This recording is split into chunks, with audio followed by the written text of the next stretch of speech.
বৰ্তমান আমাৰ কাশীগত্ৰা এৰিয়াত আজি জইনিঙৰ কাৰণে আমাৰ কংগ্ৰেছৰ পৰা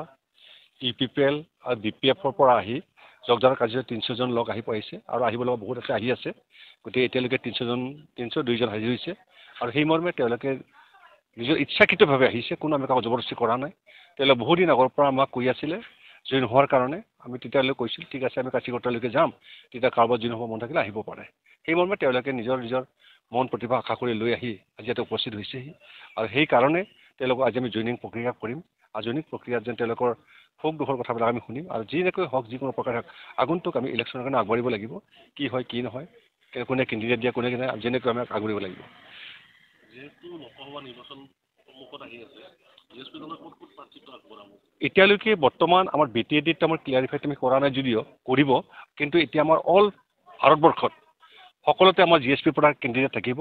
ইতিমধ্যে আমাৰ ৱেষ্ট বেংগল বিহাৰৰ পৰা কাশীগত্ৰা উৰিষ্যা আদি কৰি নাগালেণ্ড মিজোৰাম মেঘালয় আদি কৰি গোটেইটা আমাৰ MP কাৰণে কেণ্ডিডেট থাকিব এইবাৰ এটা নতুন বিতৰ্ক আলোচনা হৈছে সাংসদগৰাকীৰ নৱশৰণীয়া ডাঙৰীয়াৰ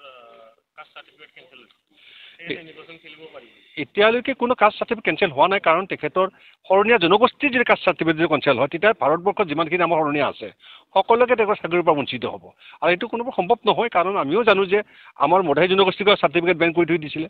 হোৱাৰ পাছত আমি এইটো আকৌ দিব পৰা হৈছোঁ ঠিক তেনেকৈ ইলেকশ্যনৰ আগমুহূৰ্তত এইবিলাক হৈয়ে থাকে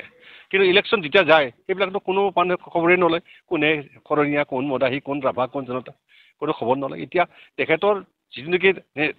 নেট আছে তেখেতে খেলিব পৰা বৰ্তমান যোগ্যতা আছে আৰু তেওঁৰ চাৰ্টিফিকেট বৰ্তমানলৈকে আছে যদিও হাইকোৰ্ট যেতিয়া আছে সুপ্ৰিম কোৰ্ট যেতিয়া আছে তেখেতে সেই মৰ্মে হাইকোৰ্ট সুপ্ৰিম কোৰ্টৰ ওপৰতো বেলেগে যাব নোৱাৰে এতিয়া হয়তো কোনোবা ব্যক্তিয়ে এইটো কৰিব পাৰে এতিয়ালৈকে কোনো এটা চিডুলিং অহা নাই যে তেখেতৰ খেলিব নোৱাৰে বুলি হাইকোৰ্টে কোনো পৰামৰ্শ এতিয়ালৈকে দিয়া নাই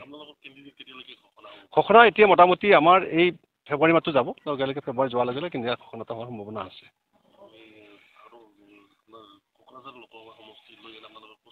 এতিয়া কোকৰাঝাৰ লোকসভাৰ প্ৰস্তুতি ইতিমধ্যে আমাৰ কুচকাৱাজ চলি আছে আলোচনা হ'ব চেণ্ট্ৰেলে যেনেকৈ আদেশ দিয়ে সেইমতে আমি চলি যাম বৰ্তমান আমি একো ক'ব নোৱাৰিম এতিয়া চেণ্ট্ৰেলৰ নিৰ্দেশনামতে চলিব লাগিব আৰু সেইমতে তেওঁলোকে আগবাঢ়িব